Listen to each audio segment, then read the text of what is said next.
ಶೂನ್ಯ ವೇಳೆಯಲ್ಲಿ ವಿಷಯ ಪ್ರಸ್ತಾಪಿಸಲಿಕ್ಕೆ ಅವಕಾಶಕ್ಕಾಗಿ ಧನ್ಯವಾದಗಳು ಸನ್ಮಾನ್ಯ ಸಭಾಪತಿಗಳೇ. ಇತ್ತೀಚೆಗೆ ತಂತ್ರಜ್ಞಾನ ಆಧಾರಿತ ಸ್ಮಾರ್ಟ್ ಬೋರ್ಡ್ ಡಿಜಿಟಲ್ ಕ್ಲಾಸುಗಳಲ್ಲಿ ಬೋಧನೆ ಮಾಡುವ ಮೂಲಕ ವಿದ್ಯಾರ್ಥಿಗಳನ್ನು ಆಧುನಿಕ ಜಗತ್ತಿಗೆ ತಯಾರುಗೊಳಿಸಿ ಮಾನವ ಸಂಪನ್ಮೂಲವನ್ನು ಮೇಲ್ದರ್ಜೆಗೆ ಏರಿಸಿ ಕಲಿಕೆಯ ಒಂದು ಭಾಗ ಮೌಲ್ಯಮಾಪನವಾಗಬೇಕು. ಆದರೆ ಮೌಲ್ಯಮಾಪನವೇ ಬೋಧನೆ ಎಂದು ಇತ್ತೀಚೆಗೆ ಸರ್ಕಾರವು ಜಾರಿ ಮಾಡಿರುವ ಲೆಸನ್ ಬೇಸ್ಡ್ ಅಸೆಸ್ಮೆಂಟ್ LBA ಅಂದರೆ ಘಟಕ ಆಧಾರಿತ ಪರೀಕ್ಷೆಯು ನಮ್ಮ ಶಿಕ್ಷಕರಿಗೆ ಹಾಗೂ ವಿದ್ಯಾರ್ಥಿಗಳಿಗೆ ಹೊರೆಯಾಗುತ್ತಿರುವುದನ್ನು ಸರ್ಕಾರವು ಗಂಭೀರವಾಗಿ ಪರಿಗಣಿಸಬೇಕಾದ ವಿಷಯವಾಗಿದೆ. ಪ್ರಶ್ನೆ ಪತ್ರಿಕೆಗಳ ತಯಾರಿಕೆ, ಉತ್ತರ ಪತ್ರಿಕೆಗಳ ಮೌಲ್ಯಮಾಪನ, ನಂತರ ಅಂಕಗಳನ್ನು ತತ್ರಾಂಶದಲ್ಲಿ ಇಂದೀಕರಿಸುವುದು ಹಾಗೂ ಇನ್ನಷ್ಟು ಪ್ರಕ್ರಿಯೆಗಳನ್ನು ಒಳಗೊಂಡಿದೆ. ಆದರೆ ಇದೆಲ್ಲವನ್ನು ಶಿಕ್ಷಕರೇ ಮಾಡುತ್ತಾ ಕುಳಿತರೆ ಬೋಧನೆಗೆ ಸಮಯ ಅವಕಾಶ ಸಿಗದಂತಾಗುವುದು ಸರ್ಕಾರದ ಗಮನಕ್ಕೆ ಬಾರದೇ ಇರುವುದು ನೋವಿನ ಸಂಗತಿಯಾಗಿದೆ. ಇದರಿಂದ ಮಕ್ಕಳು ಭಯಭೀತಗೊಂಡು ಮಾನಸಿಕ ಖಿನ್ನತೆಗೆ ಒಳಗಾಗುತ್ತಿದ್ದಾರೆ. ಪಠ್ಯೇತರ ಚಟುವಟಿಕೆಗಳಲ್ಲಿ ಭಾಗಿಯಾಗುತ್ತಿಲ್ಲ. ಸರ್ಕಾರದ ಇಂಥ ನಿರ್ಧಾರಗಳಿಂದ ಮಕ್ಕಳ ವ್ಯಕ್ತಿತ್ವ ಬೆಳವಣಿಗೆಯಲ್ಲಿ ಏರುಪೇರಾಗುತ್ತಿರುವುದನ್ನು ಸರ್ಕಾರವು ಗಮನಿಸಬೇಕಾದ ಅಂಶವಾಗಿದೆ.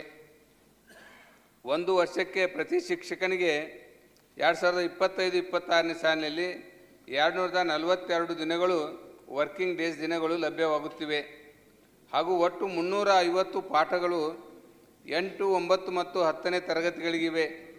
ಕನ್ನಡ ಶಿಕ್ಷಕರು 66, ಇಂಗ್ಲೀಷ್ ಶಿಕ್ಷಕರು 60, ಹಿಂದಿ ಶಿಕ್ಷಕರು 51, ಗಣಿತ ಶಿಕ್ಷಕರು 39, ವಿಜ್ಞಾನ ಶಿಕ್ಷಕರು 38, ಸಮಾಜ ವಿಜ್ಞಾನ ಶಿಕ್ಷಕರಂತೂ 96 ಪರೀಕ್ಷೆಗಳನ್ನು ಒಂದು ವರ್ಷದ ಅವಧಿಯಲ್ಲಿ ನಡೆಸಬೇಕು.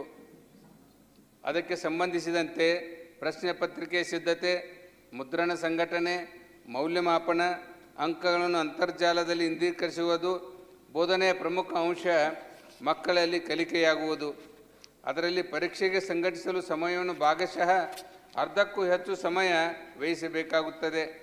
ಘಟಕ ಆಧಾರಿತ ಪರೀಕ್ಷೆಯ ಜೊತೆಗೆ ಪ್ರತಿ ವಿಷಯದ ಶಿಕ್ಷಕರು 4 ರೂಪನಾತ್ಮಕ ಪರೀಕ್ಷೆಗಳನ್ನು, 2 ಸಂಕಲನಾತ್ಮಕ ಪರೀಕ್ಷೆಗಳನ್ನು ಮತ್ತು 10ನೇ ತರಗತಿಗೆ 2-3 ಸರಣಿ ಪರೀಕ್ಷೆಗಳನ್ನು ನಡೆಸುವ ಹೊಣೆಗಾರಿಕೆಯೂ ಸಹಿತ ಶಿಕ್ಷಕರ ಮೇಲೆ ಇರುವುದು ಸರ್ಕಾರದ ಗಮನಕ್ಕೆ ಇಲ್ಲದೇ ಇರುವುದು ನೋವಿನ ಸಂಗತಿಯಾಗಿದೆ. ಇದರಿಂದಾಗಿ ನಮ್ಮ ಶಿಕ್ಷಕರು ತಮ್ಮನ್ನೇ ತಾವೇ ಶಪಿಸಿಕೊಳ್ಳುವಂಥ ವಾತಾವರಣವನ್ನು ನಿರ್ಮಾಣವಾಗಿರುವುದು ದುರದೃಷ್ಟಕರ ಸಂಗತಿ. ಶಿಕ್ಷಕರು ಮಕ್ಕಳ ಜೊತೆಗೆ ಬೆರೆತು ಮಕ್ಕಳ ಭಾವನೆಗಳನ್ನು ಅರಳಿಸಬೇಕಾಗುವುದು ಶಿಕ್ಷಕರ ಕೆಲಸ. ಆದರೆ LBA ಆದೇಶದಿಂದ ಶಿಕ್ಷಕರನ್ನು ಗುಮಾಸ್ತರಂತೆ ಕೆಲಸ ಮಾಡಲು ನಾವು ಹೊರಟಿದ್ದೇವೆ ಅನಿಸುತ್ತಿದೆ. ಭಾರತೀಯ ವ್ಯವಸ್ಥೆಯಲ್ಲಿ ಶಿಕ್ಷಕರಿಗೆ ಮಹೋನ್ನತ ಗೌರವವಿದೆ.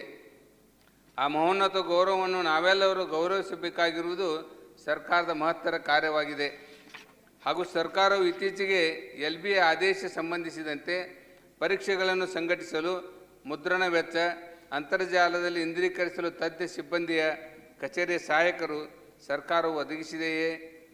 ಪರೀಕ್ಷೆಗಳನ್ನು ಸಂಘಟಿಸಲು ಬೇಕಾಗುವ ವೆಚ್ಚವನ್ನು ನಿರ್ವಹಿಸಲು ಮುಖ್ಯ ಶಿಕ್ಷಕರಿಗೆ ಸರ್ಕಾರವು ಅನುದಾನವನ್ನು ಒದಗಿಸಿದೆಯೇ?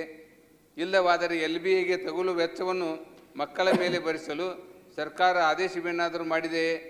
ಇಂಥ ಸಂದರ್ಭದಲ್ಲಿ ಮುಖ್ಯ ಶಿಕ್ಷಕ ತ್ರಿಶಂಕು ಸ್ಥಿತಿಯಲ್ಲಿರುವನು. ಆತನ ನೋವನ್ನು ಕೇಳುವವರು ಯಾರು? ಇಲ್ಲವಾದರೆ ಆತ ಕೈಯಲ್ಲಿಂದ ಭರಿಸಬೇಕೇ? ಈ ಕುರಿತು ಸರ್ಕಾರ ಸ್ಪಷ್ಟ ಉತ್ತರವನ್ನು ಒದಗಿಸಬೇಕು.